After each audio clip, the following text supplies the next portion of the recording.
आज की वीडियो को। हमारा एपिसोड स्टार्ट होते ही सबसे पहले हम देखते हैं तांगसेन को, जो कि इतना ज्यादा तो इंजोर था कि उसे हाउटियन क्लैन का एक मेंबर अपने साथ लेकर खड़ा होता है और तांगसेन को खड़े होने के लिए सपोर्ट दे रहा होता है। और इसी के साथ ही तांगसेन अपने फादर की तरफ देखता है, जिसका हैमर गोल्डन क्रोकोडाइल के बिल्कुल फेस के सामने होता है। और इसी के साथ ही तांग हाओ उससे कहता है, मुझे तुम्हें अपना नाम बताना तो याद ही नहीं रहा। मेरा नाम तांग हाओ है और मेरा निकनेम हाउटियन यंगेस्ट ग्रैंड सोललैंड मास्टर है। जो सुनते ही गोल्डन क्रोकोडाइल की आइस में फ्लैश आता है और इसी के साथ ही वो कहता है, तुम्हारा नाम तांग हाओ है। जिसके साथ ही उसके माइंड में पहले की सारी पुरानी यादें चलने लगती हैं, जहाँ पर तांग हाओ ने किस तरह से क्यान शुनजी को डिफीट किया था और इवन की उसकी मार मार के ऐसी हालत कर दी थी कि क्यान शुनजी उससे कुछ देर बाद ही मर गया था। और तब के वक्त तांग हाओ की सोल पावर भी सिर्फ लेवल 90 की थी, जब उसने अपने से 5 लेवल्स प्लस के ग्रैंड सोललैंड मास्टर को डिफीट किया था। जिसके साथ ही हम नेक्स्ट व्यू में एक ऐसा अमेजिंग व्यू देखते हैं जो कि तांग हाओ की ओल्ड टाइम से काफी ज्यादा रिफ्लेक्ट करता है,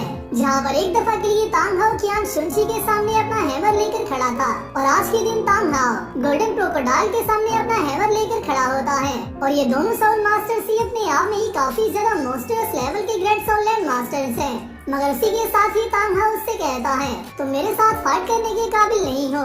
जिसके साथ ही तांग हाओ अपने हैमर को रेस्ट्रेन कर देता है और ये कहते ही तांग हाओ तांगसेन की तरफ आने लगता है। और यहाँ पर गोल्डन क्रोकोडाइल की इतनी हिम्मत भी नहीं होती कि वो तांग हाओ को पीछे से आवाज भी दे पाए। जिसके साथ ही तांग हाओ तांगसेन के पास आते ही कहता है, हम लोग यहाँ से जा रहे हैं और मैं ये देखता हूँ कि कौन हमारे पीछे आने की जरूरत करता है। जिसके साथ ही तांगसेन भी उसे फॉलो करने लगता है और सच में इस बंदे का स्वैग आज तक की सारी चाइनीज सीरीज में सबसे ज्यादा अमेजिंग है।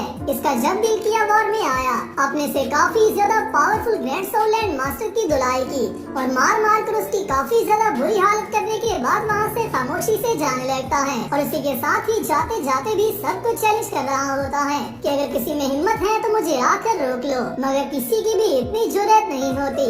इवन के महान एम्पायर के जो बचे सोल्जर्स होते हैं वो सब भी इसका रास्ता साफ करने लगते हैं, क्योंकि उन सब को भी इस बात का पता होता है कि इसके सामने खड़े होने का मतलब सिर्फ अपनी मौत को बुलावा देना है। जो सब देखकर तांगसेन के चारों एल्डर्स काफी ज्यादा खुश हो जाते हैं और मास्टर टाइटन तो यहाँ पर काफी मुस्कुरा रहे होते हैं। जिसके साथ ही हम आते हैं हाउटियन क्लैन के मेंबर के व्यूज पर, जिन सबको दोबारा से तांग हाओ यहाँ से चलने का ऑर्डर करता है और ये सब लोग जियालिंग गेट की वॉल्स के बाहर जाना स्टार्ट कर देते हैं। और सिचुएशन यहाँ पर ऐसी हो चुकी होती है कि सिर्फ तांग हाओ की एंट्री की वजह से ही यहाँ पर मौजूद सारे लोग, चाहे वो फिर तियानडुइन पार्क की आर्मी से ही क्यों ना हो, वो हाउटियन क्लैन से ही क्यों ना हो, वो तांग क्लैन से ही क्यों ना हो, ये सब लोग तांग हाओ को फॉलो कर रहे होते हैं। और एक सेकंड में ही लीड तांगसेन से उतरकर उसके फादर तांग हाओ के पास चली जाती है। मगर जैसे ही ये लोग यहाँ से जा रहे होते हैं, उसी के साथ ही गोल्डन क्रोकोडाइल दोबारा से कहता है, चाहे मैं कितना भी ज्यादा पावरफुल क्यों ना हो चुका हूँ, मगर मैं अपने ओपोनेंट के सामने अपने डिटर्मिनेशन को हार चुका हूँ, क्योंकि ये कैरेक्टर सच में मोस्टर्स लेवल का ग्रेट सोललैंड मास्टर है। और गोल्डन क्रोकोडाइल की आइज में अभी भी हाउटियन हैमर का डर हम लोग साफ दे सकते हैं। जिसके साथ ही हम वापस आते हैं फिफ्थ एल्डर के व्यू पर, जो कि हाउटियन फॉर्मेशन को देखते ही उन सब पर अटैक करने के लिए आगे बढ़ने लगता है। मगर उसके सामने इस कॉन्टिनेंट का दूसरा मोस्टर्स ग्रैंड सोललैंड मास्टर तांग शाओ मौजूद होता है। जिसके साथ ही जैसे ही फिफ्थ एल्डर आगे बढ़ने लगता है तो उसे देखते ही थर्ड एल्डर कहता है, ये हाउटियन फॉर्मेशन है, गुआंगली वहाँ पर मत जाना। मगर फिफ्थ एल्डर उसकी कोई बात भी नहीं सुनता, जिसे देखते ही फोर्थ एल्डर अपनी 9th स्पिरिट टेक्निक को यूज कर देता है। और यहाँ पर मैं आप सबको बताता चलूं, एक 97 लेवल का ग्रैंड सोललैंड मास्टर अपनी 9th स्पिरिट टेक्निक को यूज कर रहा है, जो कि किसी भी ग्रैंड सोललैंड मास्टर की सबसे ज्यादा पावरफुल टेक्निक होती है। और जैसे ही गोल्डन लाइन ग्रैंड सोललैंड मास्टर अपनी 9th स्पिरिट टेक्निक को यूज करता है, जिसका नाम सोल डिस्ट्रॉइंग शाउट्स होता है, तो उसी के साथ ही दोबारा से हम यहाँ पर हॉर्न्स वाले लाइन को देखते हैं, जिसको के थर्ड एल्डर की सोल स्पिरिट बॉडी अपने साथ उठाकर फिफ्थ एल्डर को बचाने के लिए चली जाती है। और इन दोनों को इस बात का पता होता है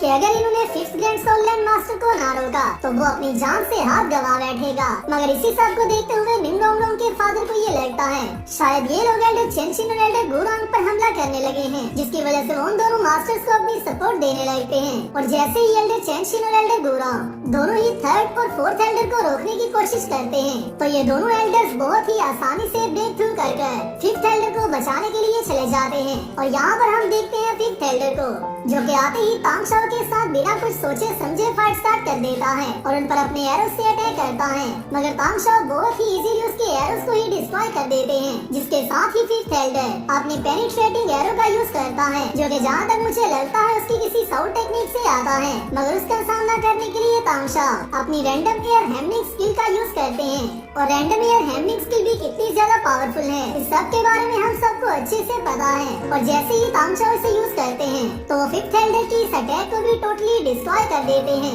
मगर उस अटैक को डिस्ट्रॉय करने के साथ साथ तांगशाओ अपने हैमर के साइज को बढ़ाते हुए फिफ्थ एल्डर पर अटैक कर देते हैं, जिसको कि फिफ्थ एल्डर होल्ड नहीं कर पाता और उसका डिफेंस डिस्ट्रॉय हो जाता है। मगर उसी के साथ ही थर्ड और फोर्थ एल्डर भी यहाँ पर आ जाते हैं, जो कि आते ही उसे संभाल लेते हैं। मगर उसी के साथ ही थर्ड एल्डर फोर्थ एल्डर के साथ मिलकर तांगशाओ को सप्रेस करने की कोशिश करने लगते हैं। मगर यहाँ पर अगर हम लोग देखें तो सच में ये फाइट मुझे तांगहाओ की फाइट के जितनी ही अमेजिंग लग रही थी, क्योंकि तांगशाओ अपने हैमर का यूज करते हुए फोर्थ एल्डर को काफी पीछे गिरा देते हैं और वहीं पर अपनी फिजिकल स्ट्रेंथ का यूज करते हुए थर्ड एल्डर की किक को बहुत ही आसानी से होल्ड कर लेते हैं, जिसके साथ ही थर्ड एल्डर दोबारा से तांगशाओ पर डूम्सडे विंड बॉल का यूज करता है, जिसका सामना करने के लिए तांगशाओ का हैमर ही काफी होता है। मगर उसी के साथ ही फोर्थ एल्डर भी इस वॉर को ज्वाइन कर लेता है और इन दोनों के साथ फिफ्थ एल्डर भी रिकवर होकर वॉर में आ जाता है। और ये तीनों के एल्डर्स एक साथ मिलकर टीम वर्क तो काफी अच्छा कर रहे होते हैं। मगर इनके सामने एक ऐसा मोस्टर मौजूद होता है जिसकी सिर्फ सोल पावर ही नहीं बल्कि फिजिकल पावर भी इनकी सोच से ज्यादा होती है। और जैसे ही ये फाइट क्लोज कॉम्बैट में आ जाती है तो इन तीनों के एल्डर्स ने अपने आप को ही इसमें फंसा लिया होता है, क्योंकि इनका कोई भी अटैक तांगशाओ को टच भी नहीं कर पा रहा होता, जिसके साथ ही तांगशाओ इन तीनों के काम तमाम करने के लिए अपनी सोल्डिंग नहीं बल्कि अपने डिस्ट्रक्शन स्पेल का यूज करते हैं, जो कि उनकी 9 हिडन टेक्निक्स में से एक है। और ये टेक्निक तांगशाओ को अपने फादर से इनहेरिटेंस में मिली थी। जिस तरह से तांगहाओ को अपने ग्रेट ग्रैंडफादर से इनहेरिटेड टेक्निक मिली थी, उसी तरह से ही तांगशाओ को अपने फादर से 9 स्पेल हिडन टेक्निक मिली थी, जिसका सबसे पहला स्पेल डिस्ट्रक्शन स्पेल होता है। और जैसे ही तांगशाओ इसे यूज करते हैं तो ये अटैक दोबारा से फिफ्थ एल्डर को काफी ज्यादा डैमेज देता है, जिसके साथ बारी आती है पेनिट्रेशन स्पेल की, जिसका इफेक्ट फोर्थ एल्डर को काफी ज्यादा डैमेज कर देता है। और अपने स्पेल्स का यूज करते हुए तांगशाओ इन सब के अटैक्स को बहुत ही इजीली होल्ड भी करते जा रहे होते हैं, जिसके साथ ही सबसे लास्ट पर तांगशाओ इटर्नल अटैक का यूज करते हैं, जो कि इन तीनों एल्डर्स की हालत काफी ज्यादा खराब कर देता है। और ये इन तीनों एल्डर्स को एक ही टाइम पर फिजिकल डैमेज देता है, जो डैमेज इन तीनों के लिए काफी ज्यादा होता है। मगर जैसे ही दोबारा से ये तीनों के एल्डर अपनी साउथ प्रोटेक्टिव बॉडी का यूज करते हुए तांगशाओ पर अटैक करने लगते हैं, तो उसी के साथ ही तांगशाओ अपने फोर्थ मूव का यूज करते हैं, जिसका नाम किलिंग स्पेल होता है। और जैसे ही तांगशाओ इसे यूज करते हैं तो ये व्यू सच में काफी ज्यादा अमेजिंग था। और यहाँ पर सबसे ज्यादा अमेजिंग बात ये है कि तांगशाओ ने अपने 9 हिडन स्पेल्स में से सिर्फ 4 स्पेल्स को यूज करते हुए इन 3 super power grand soul land masters को डिफीट कर दिया होता है। और तांगशाओ ने अभी तक अपनी एक भी साउल टेक्निक को यूज नहीं किया होता, जिसका मतलब ये है कि आप लोग इसकी पावर का भी अंदाजा लगा सकते हो। इसे 297 और 196 लेवल के ग्रैंड सोल लैंड मास्टर को डिफीट करने के लिए अपनी साउलिंग की भी जरूरत नहीं है। जैसे ही तीनों के एल्डर्स डिफीट हो जाते हैं तो उसी के साथ ही वो कहते हैं हाउटियन की फॉर्मेशन और गार्डियन स्पिरिट फॉर्म सच में सबसे ज्यादा अमेजिंग है और उसका सामना कोई भी नहीं कर सकता। और जैसे ही ये तीनों डिफीट हो जाते हैं उसी के साथ ही हम देखते हैं तांगहाओ को, जिसने कि अभी अभी गोल्डन क्रोकोडाइल को डिफीट किया होता है। और तांगशाओ और तीनों एल्डर की स्टोरी अभी तक रियल में चल रही थी, मगर जैसे ही जालिंग गेट के अंदर इतना बड़ा ब्लो होता है तो उसी के साथ ही हम नेक्स्ट व्यू में देखते हैं वुहान एम्पायर के लोग जल्दी से भागते हुए बाहर आ रहे होते हैं और उनके पीछे मौजूद होता है तांगहाओ, तांगसेन, तांग्स क्लैन के मेंबर्स और टियानडोम एम्पायर की बाकी आर्मी। जहां पर आते ही बाकी के सारे स्टक डेविल्स तांगसेन के पास आ जाते हैं और उसका हाल पूछने लगते हैं, जिस पर तांगसेन उन्हें बताता है मैं ज्यादा इंजर नहीं हुआ, मैं बिल्कुल ठीक हूँ और हमें जल्दी से जल्दी यहाँ से सेफली बाहर निकलने के लिए मिलकर काम करना होगा। जिसके साथ ही दोबारा से ये सब लोग तांगहाओ को फॉलो करने लगते हैं और यहाँ पर डोल्वो कॉन्टिनेंट की हिस्ट्री का सबसे अमेजिंग लीडर हमें इस पूरी आर्मी के सामने चलता हुआ नजर आता है। और जिस तरह से ये लोग रिस्पेक्टिव लाइंस में तांगहाओ के पीछे चल रहे हैं, यहाँ से आप लोग इसकी माइट का अंदाजा लगा सकते हो कि इस कैरेक्टर की पावर और हाउटियन की माइट कितनी ज्यादा अमेजिंग है। और ऐसा होना भी चाहिए, क्योंकि अगर बात की जाए टियानडुई पार और वहानी पार की आर्मी की, तो चाहे इन दोनों आर्मी से एक दूसरे के साथ कितनी भी फाइट क्यों न की हो, मगर जब बात आती है एंजल पैलेस के 6 ग्रैंड साउंडलैंड मास्टर्स की, तो मैं आप सबको बताता चलूं, ये सारे 6 ग्रैंड साउंडलैंड मास्टर एक साथ मिलकर पूरी तियानडुई पार की आर्मी को डिस्ट्रॉय करने की पावर रखते हैं। मगर उनमें से 2 को बेटे ने डिफीट कर दिया है। उनमें से सबसे ज्यादा पावरफुल को उसके फादर ने डिफीट कर दिया है, और बाकी के बचे 3 पावरफुल ग्रैंड साउंडलैंड मास्टर्स को उसके अंकल ने डिफीट कर दिया है। पूरी एंजल आर्मी को उसकी वाइफ ने डिफीट कर दिया है, जिसका मतलब ये है कि इन चारों की फैमिली ने मिलकर पूरी एंजल आर्मी और एंजल पैलेस की हिस्ट्री को बदल दिया है, जो सब बातें ही हाउटियन क्लैन की माइट को डिफाइन करती हैं। और इसी सब की वजह से ही तांगहाओ और तांगशाओ को रिस्पेक्ट मिलती है, जिसके साथ ही हम देखते हैं सारे एल्डर्स को।